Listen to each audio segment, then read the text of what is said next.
Hello everyone, कैसे हैं आप सभी। उम्मीद करता हूं सभी स्वस्थ होंगे, ठीक होंगे और आपकी पढ़ाई भी सुचारू रूप से चल रही होगी। प्यारे बच्चों, आज के इस सेशन में हम आरो भाग 2 पुस्तक के चैप्टर संख्या 4 जिसमें एक कविता है जिसका नाम है कैमरे में बंद अपाइज।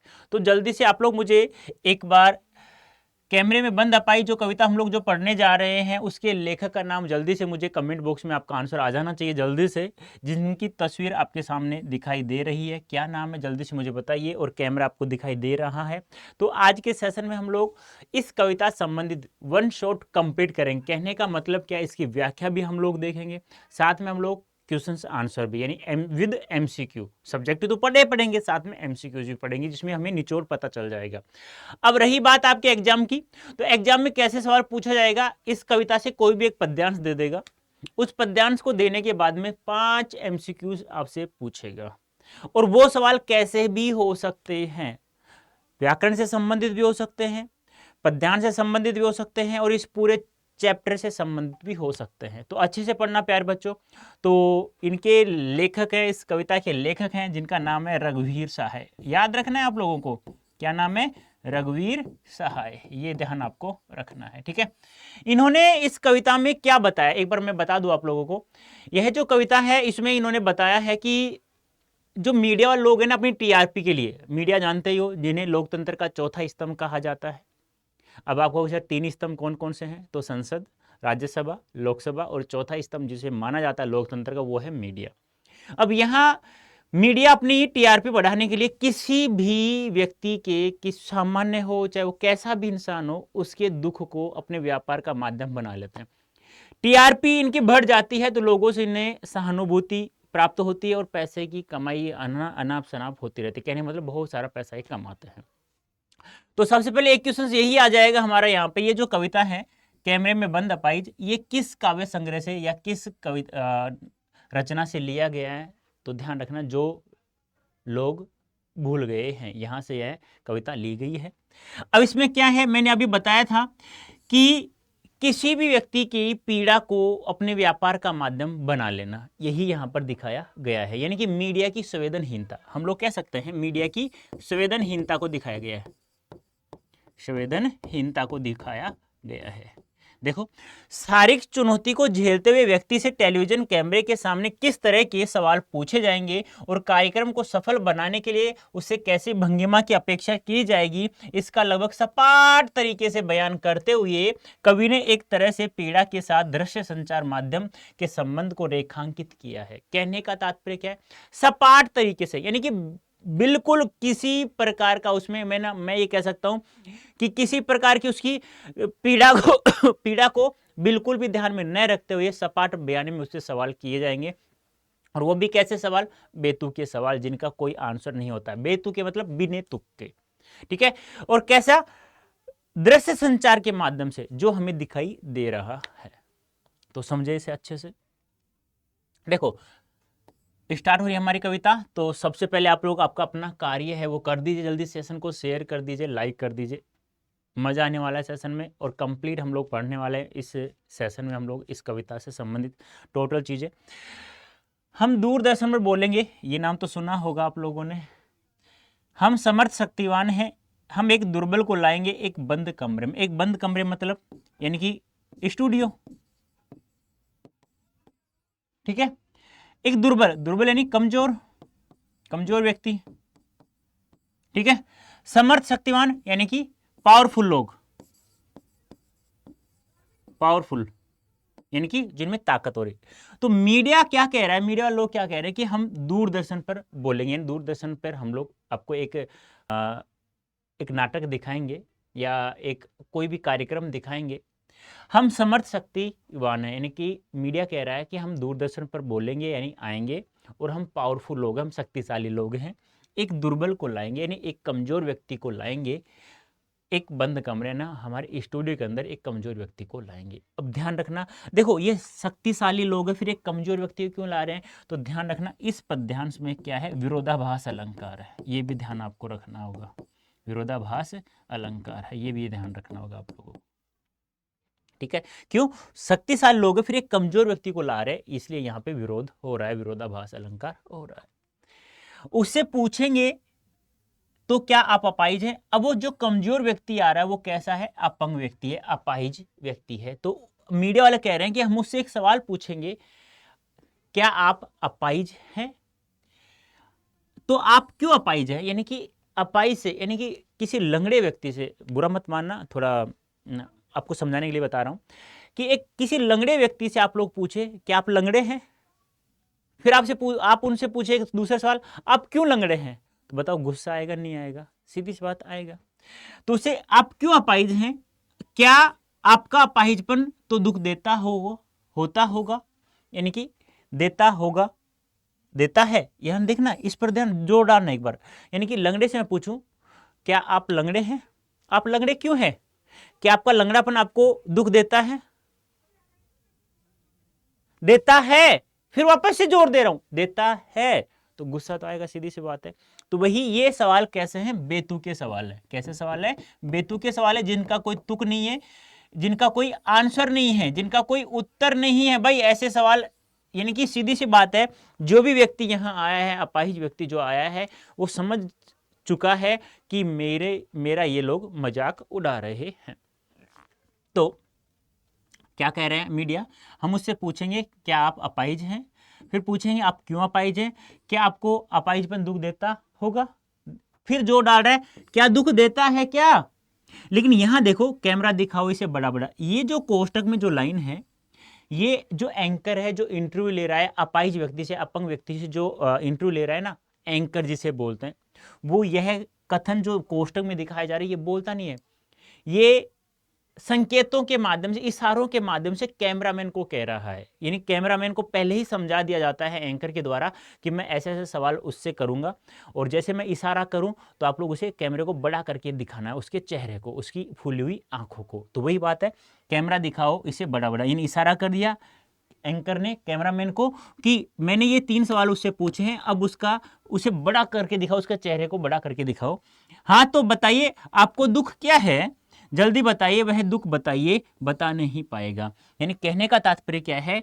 तो फिर मैं उससे वापस से पूछूंगा, यानी कि एंकर कह रहा है कि मैं उससे वापस पूछ रहा हूं अपाहिज से कि आप जल्दी से बताइए आपको दुख क्या है, जल्दी बताइए आपका यह दुख क्या है, बता नहीं पाएगा। और वह जो अपाहिज है वह समझ चुका है कि मुझसे बेतुके सवाल किया जा रहा है, तो वह अपने दुख को बता नहीं पाएगा। और इसके चेहरे को अब तुम्हें क्या करना है? बड़ा कर करके दिखाना है, कैमरामैन को इशारा करके एंकर कह रहा है।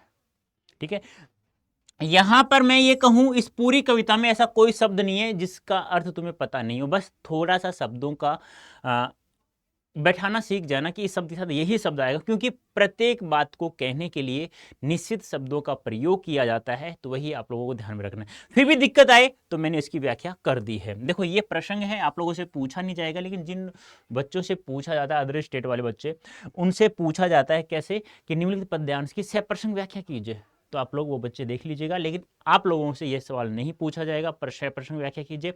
आपसे केवल ये पद्यांश देने के बाद में आपसे 5 सवाल पूछेगा एमसीक्यूज। तो व्याख्या देख लेते हैं। कवि 1990 दशक के दूरदर्शन चैनल के माध्यम से लोकतंत्र का चौथा स्तंभ माना जाने वाला मीडिया के लोगों की मानसिकता का वर्णन करता है कि वे कैसे संवेदनहीन होते हैं। कवि कहता है कि मीडिया के लोग स्वयं को समर्थवान व पावरफुल अर्थात शक्तिशाली मानते हैं। स्वयं का ना, हम समर्थ शक्तिवान हैं। वे कहते हैं कि हम दूरदर्शन पर बोलेंगे और हम एक बंद कमरे अर्थात स्टूडियो में एक कमजोर व्यक्ति को लाएंगे, फिर उस कमजोर व्यक्ति से प्रश्न पूछेंगे, क्या आप अपाहिज हैं? पहला सवाल। यदि हैं तो आप क्यों अपाहिज हैं? दूसरा सवाल, क्या आप अपाहिज हैं? पहला, क्यों अपाहिज है? दूसरा, क्या आपका अपाहिजपन आपको दुख देता है? तीसरा सवाल। ध्यान रखना ये प्रश्न इतने बेतुके हैं, बिना तुक के हैं, इनका कोई आंसर नहीं होता है कि अपाहिज इनका उत्तर नहीं दे पाएगा, जिसकी वजह से वह चुप रहेगा। इस बीच प्रश्नकर्ता अर्थात एंकर कैमरे वाले को निर्देश देता है इशारों से कि इसको अपाहिज को स्क्रीन पर बड़ा बड़ा दिखाओ। फिर अपाहिज से पूछा जाएगा कि आपको दुख क्या है। फिर चौथा सवाल क्या है? यह पूछा जाएगा कि आपको दुख क्या है, तुम अपने दुख को जल्दी बताइए। अपाहिज इन प्रश्नों का उत्तर नहीं दे पाएगा क्योंकि वह जानता है कि ये प्रश्न उसका उपहास यानी मजाक, उपहास क्या होता है? मजाक उड़ा रहे हैं, अर्थात उसका मजाक उड़ा रहे हैं। अपाहिज समझ चुका है। क्योंकि आप बताओ किसी काले व्यक्ति को काला कहोगे, लंगड़े को लंगड़ा कहोगे, काने को काना कहोगे, तो भाई सीधी सी बात है, वो सीधी सी बात है कि ये लोग मेरा मजाक उड़ा रहे हैं, उनको समझ में आ जाएगा और वो कुछ भी नहीं बोलेगा बेचारा। अब देखो ये जो विशेष है ये क्यों लिखा है, क्योंकि आपसे 5 सवाल पूछे जाएंगे एमसीक्यूज। अब यहां आपसे पूछ ले जाए निम्नलिखित पद्यांश से बताओ किस भाषा का प्रयोग किया गया है, तो कैसी भाषा है, खड़ी बोली हिंदी। ठीक है, छंदमुक्त कविता है। प्रारंभिक की पंक्तियों में विरोधाभास अलंकार, ध्यान रखना, कहाँ हम दूरदर्शन में बोलेंगे, हम समर्थ शक्तिवान है, एक कमजोर व्यक्ति को एक दुर्बल व्यक्ति को लाएंगे एक बंद कमरे में, उन चारों पंक्तियों में क्या है, विरोधाभास। प्रश्नवाचक अलंकार का भी प्रयोग किया गया, क्योंकि आपसे पूछा गया था कि आप अपाहिज है, क्या क्या क्या, जहां लगा प्रश्नवाचक चिन्ह के अकॉर्डिंग वहां पर प्रश्नवाचक अलंकार है। और वर्णों की आवर्तीकरण अनुप्रास अलंकार होता ही है। नेक्स्ट है, सोचिए और बताइए। अब एंकर कहता है अपाहिज से कि तुम आराम से सोचो और हमें बताइए कि आपको अपाहिज होकर कैसा लगता है, कि आप सोचो आराम से और फिर हमें बताइए कि आपको अपाहिज होना कैसा लगता है। कैसा यानी कैसा लगता है, यानी कैसा लगता है, सोचो कैसा लगता है। हम खुद इशारे से बताएंगे कि आप क्या ऐसा। अब ये है वो कैमरामैन को कह रहा है, इशारा कर रहा है कि आप बताइए, ये अपाहिज अपना दुख नहीं बता रहा है, लेकिन हम इसे कुछ तस्वीरें दिखाएंगे कि आपको दुख ऐसा लगता है या ऐसा लगता है या ऐसा, केवल आपको तो इशारे से लगाना, हाँ मुझे ऐसा दुख लगता है। तो एंकर क्या कह रहा है अपाहिज से, सोचो और फिर बताओ कि आपको अपाहिज होकर कैसा लगता है, यानी कैसा लगता है। अब हम बता रहे हैं कि ऐसा लगता है, अब इसकी मुझसे बड़ा बड़ा दिखाया जा रहा है कि ऐसा दुख लगता है, कि ऐसा कुछ तस्वीरें उन्होंने इकट्ठी कर रखी होंगी। सोचिए और बताइए, यानी थोड़ा सोचो और फिर बताओ, थोड़ी कोशिश करिए। अब एंकर कह रहा है अपाहिज से कि थोड़ा कोशिश करो और अपने दुख को बताने की कोशिश करो, यह अवसर खो देंगे। अब देखो क्या कह रहा है एंकर नालायक अपाहिज से, कि यह बहुत अच्छा अवसर है, आप यह अवसर खो देंगे, बहुत सुनहरा मौका है आपको अपना दुख बताने का, तो आप अपना दुख प्रकट करिए, क्योंकि बहुत अच्छा मौका है आपको अपनी पीड़ा व्यक्त करने का। आप जानते हैं कि कार्यक्रम रोचक बनाने के वास्ते हम पूछ पूछ कर उसको रुला देंगे। अब ये मीडिया वाले जो एंकर है वो कह रहा है कि दर्शकों से कि आप लोग अच्छे से जानते हैं, वो सोच रहा है, ये बोल नहीं रहा है। ये देखो कोष्टक में लिखा हुआ है, ये कोष्टक है यहाँ से यहाँ तक का, ये गलती से मैंने लगा दिया है, ये कोष्टक यहाँ से यहाँ तक है, ये बोला नहीं जा रहा है। ये सॉरी, एक मिनट बेटा, एक मिनट, ये कोष्टक अलग है, ये यहाँ तक सही है। देखो ये कोष्टक यहाँ से है। अब ये जो प्रश्न है ये पूछा नहीं जाएगा दर्शकों से। क्या कह रहा है वो, कि हम जानते हैं कि यह कार्यक्रम को हम रोचक बनाने के लिए, वास्ते नहीं बनाने के लिए, हम उस अपाहिज व्यक्ति को ऐसे बेतुके सवाल पूछ पूछ करके हम लोग उसे रुला देंगे, और हम कोशिश करेंगे और हम यही इंतजार कर रहे हैं कि उस अपाहिज के साथ साथ आप भी रोएं, क्योंकि आप उसके दुख को अपना दुख समझ करके वह जब रोएगा तो आप भी रो देंगे। लेकिन यह प्रश्न पूछा नहीं जाएगा, यानी कि एंकर कह रहा है, मीडिया वाले लोग कह रहे हैं कि यह सवाल दर्शकों आपसे पूछा नहीं जाएगा, हमने ऐसा सोचा है। एक बार वापस देखिए, एंकर कह रहा है अपाहिज से कि थोड़ा कोशिश करो और सोचो, आराम से बताओ, क्योंकि अवसर बहुत अच्छा है, यदि अवसर खो देंगे तो आप अपना पीड़ा व्यक्त नहीं कर पाएंगे। अब एंकर मीडिया वाले लोग कह रहे हैं कि आप जानते हैं कि कार्यक्रम रोचक बनाने के लिए हम उसे ऐसे बेतुके सवाल पूछ पूछ कर उसे रुला देंगे, और इंतजार करते हैं आप भी उसके साथ रो पड़ने का करते हैं, यानी कि हम इंतजार करेंगे कि जब वह रोएगा तो उसके साथ साथ आप भी रोएं, जिससे हमारा कार्यक्रम क्या हो जाएगा, सफल हो जाएगा, रोचक हो जाएगा। प्रसंग देख लेना एक बार, अब व्याख्या देख लीजिए। इन पंक्तियों के माध्यम से कवि कहते हैं कि मीडिया के लोग अपाहिज से बेतुके सवाल करते हैं। एंकर अपाहिज से पूछता है कि आप यह सोचकर बताइए कि आपको अपाहिज होकर कैसा लगता है। फिर पूछता है कैसा लगता है। अपाहिज इन सवालों का जवाब नहीं दे पाता, तो एंकर स्वयं ही उत्तर देने की कोशिश करता है, और वह इशारा करके बताता है कि क्या उन्हें ऐसा महसूस होता है, कुछ तस्वीरें इकट्ठा कर रहा है कि क्या दुख इतना, कुछ तस्वीरें कर रहे हैं क्योंकि नालायक नहीं इकट्ठी, तो कह रहा है क्या ऐसा दुख लगता है या ऐसा लगता है या कैसा लगता है। फिर एंकर बोलता है, एंकर कौन होता है, जो अपाहिज का इंटरव्यू ले रहा है, कि थोड़ा सोचकर और कोशिश करके बताइए, यदि आप इस समय नहीं बता पाएंगे तो तुम सुनहरा अवसर खो देंगे, अपनी पीड़ा बताने का अवसर बहुत अच्छा है, ये बताइए। अर्थात एंकर अपाहिज से कहता है कि तुम्हें इससे बढ़िया मौका नहीं मिलेगा कि तुम अपनी पीड़ा को लोगों के सामने रख सको। इसलिए आप अपने दुख को बता दो। एंकर अब दर्शकों से कहता है कि हमारा लक्ष्य इस कार्यक्रम को रोचक बनाना है और इसके लिए हम उसे ऐसे प्रश्न पूछ पूछ कर उसे रुला देंगे और हम इस इंतजार में हैं कि उसके साथ साथ आप भी रोने लगो। और वह यह प्रश्न दर्शकों से नहीं पूछेगा, अर्थात ऐसा पूछेगा तो फिर दर्शक तुम्हें पता ये क्या करेंगे, अर्थात संकेतों के माध्यम से दर्शकों से यह प्रश्न पूछा जाएगा। एंकर कह रहा है इंटरव्यू लेने वाला है। वही बातें हैं, समझ गए होंगे ये मैंने क्यों लिखा है कि आपसे पूछा जाएगा इस पद्यांश में किस भाषा का प्रयोग किया गया है, इस वाक्य में कौन सा अलंकार है और वर्णों की आवर्ती कारण कौन सा अलंकार का प्रयोग किया जाता है या और किस अलंकार का प्रयोग किया गया इस पद्यांश में, ये भी आप लोगों को ध्यान में रखना है। आगे फिर हम पर्दे पर दिखलाएंगे फूली हुई आंख, फूली हुई आंख की एक बड़ी तस्वीर, बहुत बड़ी तस्वीर, उसके होठों पर कसम कसाहट भी। अब समझना ध्यान से, एंकर कह रहा है, अपाई से पूछ रहा है कि मैं उसे बहुत सारे बेतु के सवाल कर रहा हूँ जिसका वो आंसर नहीं दे पाएगा। अब वो नहीं दे पाएगा तो कैमरामैन उसकी फूली हुई आंखों को, उसके चेहरे को बड़ा बड़ा करके दिखाएगा, क्योंकि वह अब अपाहिज से ऐसे सवाल पूछा जाएगा तो उसे गुस्सा तो आ रहा होगा, तो उसके होठों की कसम कसाहट जो है कुछ कहने की सोच रहा है गुस्से में, तो वह सब उसे बड़ा करके दिखाएगा जिससे दर्शक मानेंगे कि हाँ यार इसको बहुत ज़्यादा दुख है और वह उसको दुख को, उसकी पीड़ा को समझेंगे और वो भी उसके साथ में रो देंगे। लेकिन ऐसा नहीं होता है। फिर हम पर्दे पर दिखलाएंगे, यानी कि एंकर कह रहा है कि हम पर्दे पर दिखाएंगे क्या, उसकी फूली हुई आंखों की एक बड़ी तस्वीर कि हाँ इसे बहुत ज़्यादा दुख है, बहुत बड़ी तस्वीर, और उसके साथ साथ उसकी आंखों के साथ साथ उसके होठों की भी तस्वीर बड़ी बड़ी दिखाएंगे। उसकी होठों में जो कुछ कहना चाह रहा है, उसकी कसम कसाहट जो है होठों की, कि वह कुछ कहने की कोशिश कर रहा है, अपने दुख को बताने की कोशिश कर रहा है, उनको हम बड़ा कर करके दिखाएंगे।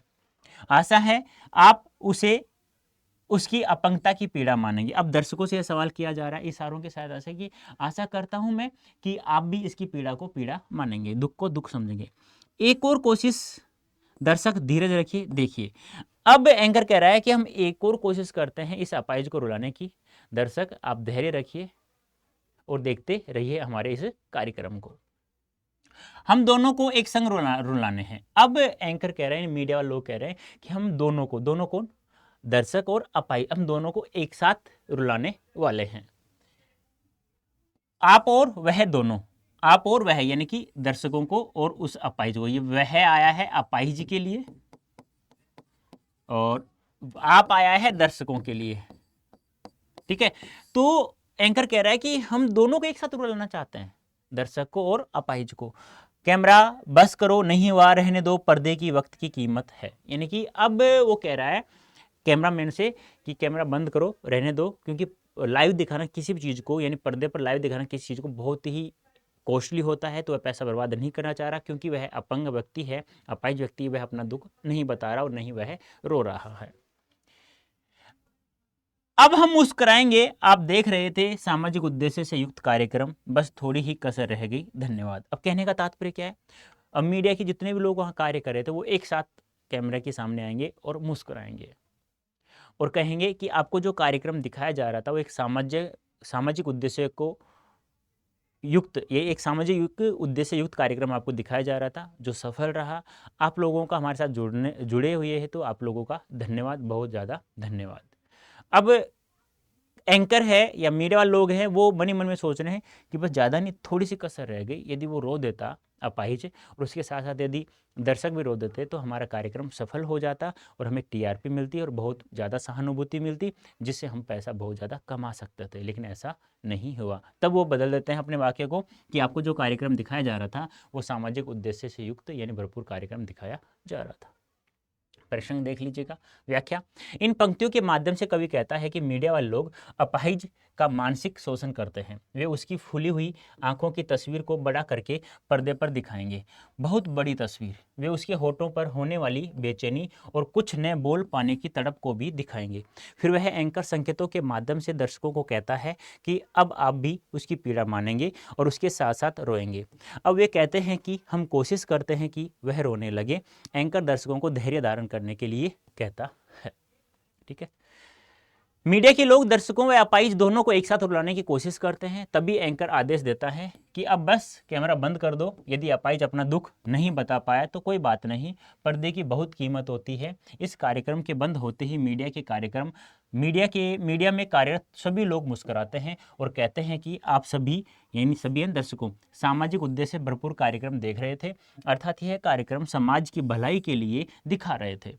इसमें थोड़ी सी कमी यह रह गई कि हम आप दोनों को एक साथ रुला नहीं पाए। फिर भी यह कार्यक्रम देखने के लिए आप सबका धन्यवाद। यानी यह सवाल उनसे पूछा नहीं जाएगा, ध्यान रखना है, क्योंकि बस करो कैमरा बंद करो, मतलब लाइव दिखाना, किसी चीज़ को पर्दे पर दिखाना बहुत ही ज़्यादा कीमत लगती है। तो एंकर समझ गया था कि अपाइज है वो धैर्य रखने वाला व्यक्ति है, वह नहीं रोएगा, अब कैमरा बंद कर दो। और दर्शकों को धन्यवाद करता है कि आपको जो कार्यक्रम दिखाया जा रहा था वो सामाजिक उद्देश्य से युक्त कार्यक्रम दिखाया जा रहा था। भाषा देख लेना, वर्णों के आवर्तीकरण, अनुप्रास, अलंकार। अब देखो, अच्छा फर्स्ट क्वेश्चन कहाँ गया अभी, चलो कोई बात नहीं। कैमरे में बंद अपाइज कविता में कमजोर व्यक्ति से पहला प्रश्न कौन सा करते हैं? बता सकते हैं आप लोग पहला प्रश्न कौन सा करते हैं? तो पहला प्रश्न क्या करते हैं? क्या तुम अपाहिज हो? आप क्यों अपाहिज हैं? क्या आपको अपाहिजपन दुख देता है? क्या आप अपाहिज हैं? तो बताइए कौन सा सवाल करता है पहला? तो करता है क्या आप अपाहिज हैं। पहला सवाल ये करता है क्या आप अपाहिज हैं। फिर दूसरा सवाल, आप क्यों अपाहिज हैं। तीसरा सवाल, क्या आपको अपाहिजपन दुख देता है। तो पहला, दूसरा और तीसरा सवाल, ठीक है। कैमरे में बंद अपाहिज कविता में कमजोर व्यक्ति से चौथा प्रश्न कौन सा करते हैं? चौथा बताना है। क्या आप अपाहिज है, पहला। आप क्यों अपाहिज हैं, दूसरा। तीसरा और ये चौथा है, कौन सा है? आपको दुख क्या है। ये चौथा सवाल है कि आपको दुख क्या है। कैमरे में बंद अपाहिज कविता किस काव्य संग्रह से लिया गया? ध्यान रखना, ऐसा सवाल एक तो साहित्य से आपसे पूछा नहीं गया है, कभी भी नहीं पूछा गया, लेकिन बाई चांस देखो हमने जो टारगेट लिया है वो 95% से अधिक अंकों का लिया है। बाई चांस ऐसा सवाल पूछ लेता है कोई भी कविता किस काव्य संग्रह से ली गई है, तो वो आप लोगों को बताना होगा। तो कहाँ से लिया गया? लोग भूल गए हैं। और किसकी है ये? रघुवीर साहनी जी की रचना। रामदास नामक कविता किसकी है? यानी कि रामदास कविता है वो किसकी है? रघुवीर साहनी। क्योंकि हम लोग पढ़ ही रहे हैं, लेकिन ये सवाल जब पूछ लिया जाता है तो पूरी किताब आरोह भाग 2 से पूछा जाता है, तब आप लोगों को दिक्कत हो जाएगी रामदास कविता किसकी है। लेकिन आज तो हमें इसलिए पता है कि हम लोग कैमरे में बंद अपाहिज कविता पढ़ रहे हैं और किसके द्वारा रचित है? रघुवीर साहनी जी के द्वारा रचित है। तो सीधी सी बात है। हैदराबाद से निकलने वाली पत्रिका कल्पना से कौन संबंध रहे? यानी कि आपसे यह सवाल पूछा जाएगा कि हैदराबाद से रघुवीर साहनी जी ने कौन सी कल्पना का संपादन किया, या कल्पना पत्रिका का संपादन कौन करते थे। ध्यान रखना, ये सवाल बहुत बड़े बड़े हैं, यदि पूछ लिया गया तो बहुत सारे 100 में से 90% बच्चे गलत बताते हैं इसका आंसर, और क्या बताते नहीं है। क्योंकि आप लोगों की धारणा बन चुकी है क्या कि आज तक ऐसा सवाल नहीं पूछा गया तो आगे भी नहीं पूछा। अरे क्यों नहीं पूछा जाएगा? जब बुकों का नाम दे रखा है, सीधा बुकों से आ रहे हैं ये सवाल, ऐसा तो नहीं है बुक से बाहर है ये सवाल, तो बुक के अंदर से तो उठाया गया ये सवाल, ऐसा तो नहीं है, पढ़ के देखना उसमें। रघुवीर साहनी जी का जन्म, चलो ध्यान रखना, 1990 में, ठीक है, 1929 में जन्म हुआ था रघुवीर साहनी जी का। कैमरे में बंद अपाहिज कविता में आप और वह दोनों पंक्ति में वह शब्द किसके लिए प्रयुक्त हुआ है? ध्यान रखना, ये बहुत अच्छा सवाल है। देखो आप और वह, ध्यान रखना, आप तो आया दर्शक के लिए और अपाहिज के लिए आया वह, तो A option is right answer. बेटा इन सवालों को अच्छे से पढ़ लेना, यहाँ से कोई भी सवाल बाहर नहीं जाएगा, और चला भी जाता है बाई चांस तो मैंने जो कविता पढ़ाई उसको कहानी के रूप में आपको याद रखना है, यहाँ से कोई भी सवाल बाहर नहीं जाएगा फिर, ठीक है।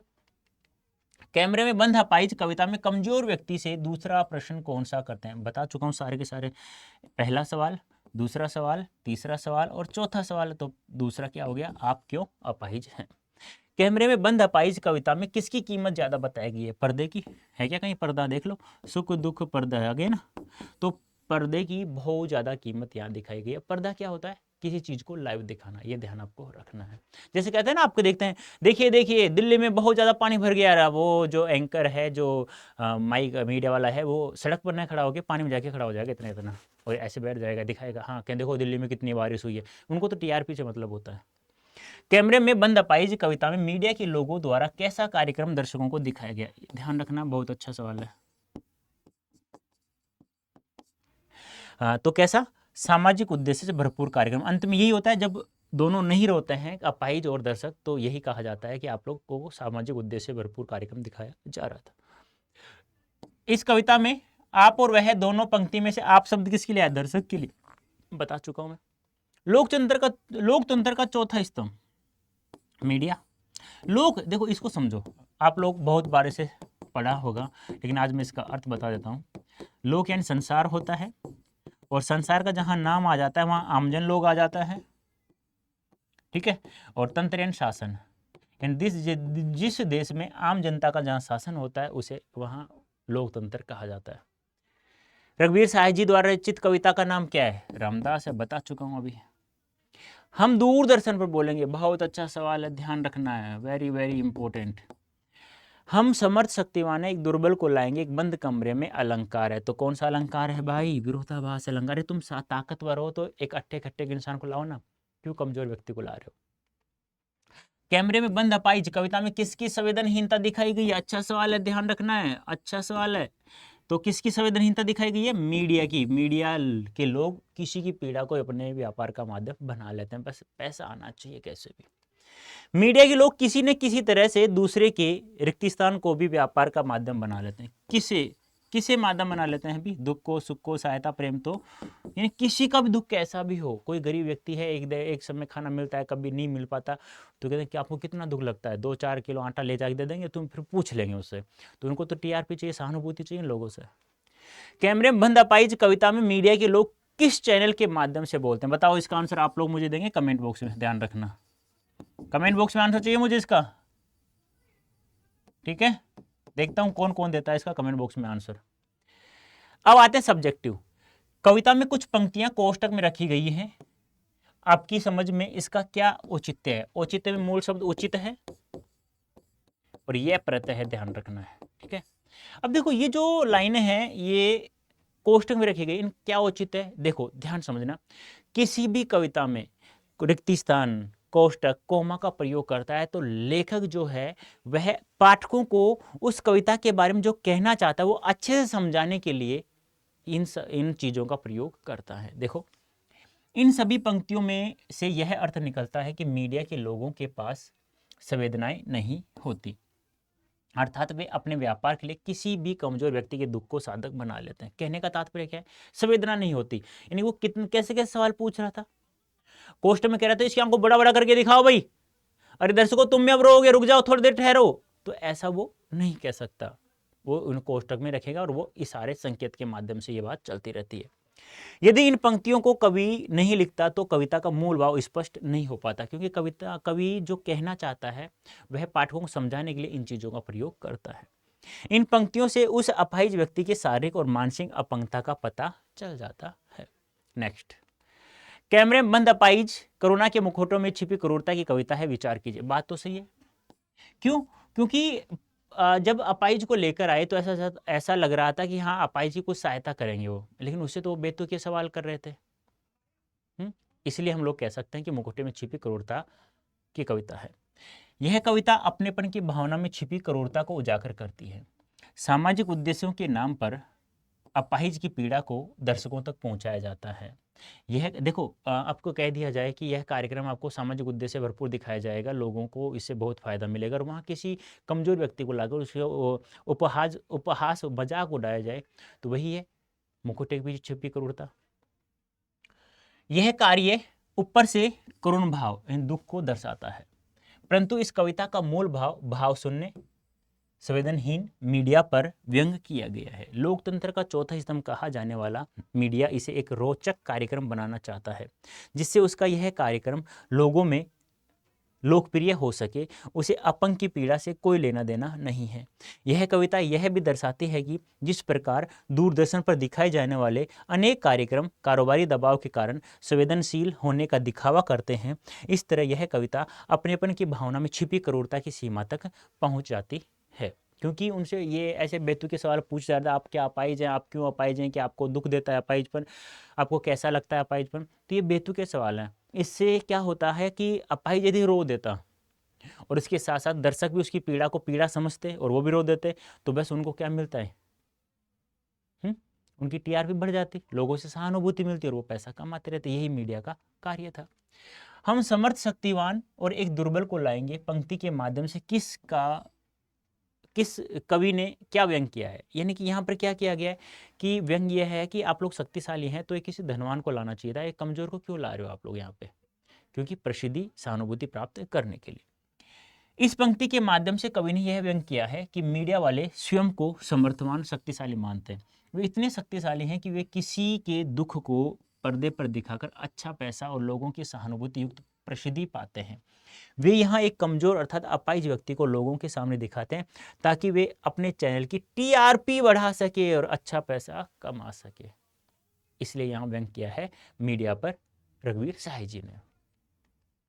यदि शारीरिक रूप से चुनौती का सामना कर रहे व्यक्ति और दर्शक दोनों एक साथ रोने लगेंगे तो उससे प्रश्नकर्ता कौन सा उद्देश्य पूरा होगा। यानी कि देखो, अपाहिज और दर्शक दोनों एक साथ रोने लगते तो उनकी टीआरपी बढ़ती, सीधी सी बात है, क्योंकि वो भी रोता और दर्शक भी रोते तो उनको सहानुभूति मिलती लोगों से कि हाँ यार आज अच्छा कार्यक्रम दिखाया फलाने चैनल ने, तो अच्छा है, बहुत है, और उनकी सहानुभूति मिलती, टीआरपी बढ़ती रहती और उनके पैसा कमाते रहते। सीधी सी बात यही है। पर्दे पर वक्त की कीमत है कहकर कवि ने पूरे साक्षात्कार के प्रति अपना नजरिया किस रूप में रखा है। देखो, पूरे साक्षात्कार में कवि ने कैसा रखा है। कवि इस पंक्ति के माध्यम से कहना चाहता है कि मीडिया के लोग सहानुभूति युक्त प्रसिद्धि प्राप्त करना चाहते हैं। वे चाहते हैं कि अपाहिज व्यक्ति के साथ साथ दर्शक भी रोने लगे, लेकिन वे इसे रोने वाले दृश्य को ज़्यादा देर तक नहीं दिखाना चाहते क्योंकि यह कार्यक्रम सफल होते हुए दिखाई नहीं दे रहा था, जिससे उसका पैसा बर्बाद होता। इसलिए वे समय और पैसे की बर्बादी नहीं करना चाहते थे। कहने का तात्पर्य, यदि दर्शक अपाहिज रो लेता तो दर्शक भी रोते तो उनका कार्यक्रम सफल हो जाता, और वही चाह ये रहते कि दोनों एक साथ रोए हैं। तो यह था हमारी कविता, क्या, कैमरे में बंद अपाहिज। क्या आपको लगता है कि आप लोग 95% से अधिक अंक प्राप्त कर सकते हैं आपके हिंदी में? देखो बेटा, जैसा बता रहा हूं वैसा करते हैं तो आप लोग 101% आप लोग प्राप्त करेंगे, मैं कह रहा हूं। कोई सवाल बाहर नहीं जाने दूंगा। वो कहते हैं ना कि पक्षी उड़े और पंख ना हिले, ऐसा हो नहीं सकता। पक्षी उड़े पंख ना हिले, ऐसा हो नहीं सकता। संगीत बजे और दर्द ना हो, ऐसा हो नहीं सकता। और बंदा या बंदी यानी कि लड़का या लड़की शिद्दत से जो चाहे उसे वो ना मिले, ऐसा हो नहीं सकता। तो मन से पढ़ाई करना है आप लोगों को। ऐसा मत समझना कि हिंदी को हम लोग लास्ट के 1 महीने 1.5 महीने पढ़ लेंगे तो आपके नंबर अच्छा सब्जेक्ट में, जो आपका जो ऑप्शनल सब्जेक्ट होता है उसमें तो अच्छे अंक प्राप्त कर लेते हैं, लेकिन लैंग्वेज के कारण आप लोग, हिंदी इंग्लिश लैंग्वेज के कारण आप लोग, आपकी परसेंटेज डाउन पड़ जाती है। मैं नहीं चाहता आपके साथ ऐसा हो। यदि आप और भी अच्छे से पढ़ना चाहते हैं तो आपको एक कोड दिखाई दे रहा है Y551, और भी अच्छे। देखो यहाँ तो आप लोग मुझसे सवाल नहीं पूछ सकते ना, सीधी सी बात है। अब आप लोग तुरंत मेरे से सवाल पूछे, मैं आपके कमेंट भी नहीं देख रहा हूँ, तो आप मुझसे तुरंत सवाल पूछे, उसका तुरंत समाधान हो। उसके लिए आप लोगों को क्या करना होगा, मैं एक चीज़ बता देता हूँ। ये कोड याद रखना है आप लोगों को, Y551। ऐसे आप लोगों को क्या करना है, गूगल ओपन करना है, ठीक है। गूगल ओपन कर लोगे, यहाँ लिखेंगे आप लोग अड्डा 24/7। क्या लिखेंगे? अड्डा 24/7, ADDA247, ठीक है। अब यहाँ हमें जाना है, सेलेक्ट कर लेना है। उसके बाद हमें यहाँ ऑल कोर्सेज में जाना है, क्योंकि आप लोगों के लिए हमने स्पार्क बैच लॉन्च किया, आप लोगों को पता होगा शायद। यहाँ जाएंगे स्कूल K12 में, उसके बाद हमें 12th में है, तो 12th में CBSE बोर्ड क्लास 12th, ठीक है। अब देख लो यहाँ पे, हाँ आर्ट्स का हम लोग स्पार्क बैच लॉन्च कर चुके हैं हम लोग, तो यहाँ आप लोग सेलेक्ट करेंगे। उसके बाद आप लोग यहाँ जाएंगे, बाय नाउ करेंगे। बाय नाउ करने के बाद में यहाँ कोड यूज करना है। कोड क्या बताया था, बताना जल्दी से मुझे, Y551, ठीक है। और जैसे आप लोग Y551 कोड यूज करते हैं, अप्लाई जैसे ही करेंगे तो बेटा देखना एक बार, ये जो 2999 का जो बैच था आप लोगों के लिए, कितने का था? 2999 का। अब ये 2999 का जो बैच था बेटा, ये आप लोगों के लिए कितने रुपए का हो गया? मात्र कितने का हो गया? क्योंकि N1 कुछ चीज़ ऐसी होती है जिनको नहीं बुलाए ना फिर भी वो आ जाती है, तो वही हाल यहाँ था, हो रहा था अभी फिलहाल, ठीक है। तो ये कितने का पड़ रहा है बेटा, देख लो एक बार, मात्र ये 2489 रुपए का हो रहा है। कब? जब आप लोगों ने ये कोड यूज किया है। आप लोग चाहते हैं, जैसे आप लोग ऑफलाइन में पढ़ते हैं, आप लोगों को टीचर अच्छा नहीं पढ़ा रहा कोई ऑफलाइन में, आप लोग ऐसा फील करना चाहते हैं और आपको अच्छे से पढ़ना चाहते हैं, अब की बार 12th बोर्ड के एग्जाम में हिंदी लैंग्वेज में या किसी भी सब्जेक्ट में, चाहे पॉलिटिकल हो, हिस्ट्री हो, कोई सा भी सब्जेक्ट हो, यदि आप लोग 95% से अधिक अंक प्राप्त करना चाहते हैं बेटा, तो आपको कोड यूज करना है Y551। जिससे आप लोगों को मैक्सिमम डिस्काउंट प्राप्त होगा। और यह जो स्पार्क बैच आप लोगों को मात्र मात्र मात्र 2489 का प्राप्त हो जाएगा। क्या आप चाहते हैं आपकी बार ऐसा करें? क्योंकि लास्ट ईयर में बहुत सारे बच्चों ने बहुत अच्छे अच्छे अंक प्राप्त किए थे, इकोनॉमिक्स में, पॉलिटिकल में, हिस्ट्री में, हिंदी में, बहुत इंग्लिश में बहुत अच्छे अच्छे अंक प्राप्त किए थे। मैं चाहता हूं अब की बार आप भी आर्ट्स में ऐसे ही नंबर प्राप्त करो। तो कोड यूज करना Y551 और आ जाओ हमारे पास स्पार्क बैच में लाइव टू लाइव। जैसा आप लोग बोलोगे ना वैसे के वैसे आपके आंसर, जो आप समस्या तुरंत बोलोगे तुरंत आपको उसका आंसर मिलेगा। ओके, तो कैसी लगी यह कविता? कैमरे बंद अपाइज, कैसा समझ में आया नहीं आया, यस या नो मुझे आंसर जरूर देना है, क्योंकि नेक्स्ट क्लास आपकी तभी आएगी जब आप लोग मुझे आंसर देंगे। क्योंकि आज हमने 4 चैप्टर फिनिश किया, कल हम लोग 5th चैप्टर कंप्लीट करेंगे। ओके प्यारे बच्चों, धन्यवाद, थैंक यू सो मच।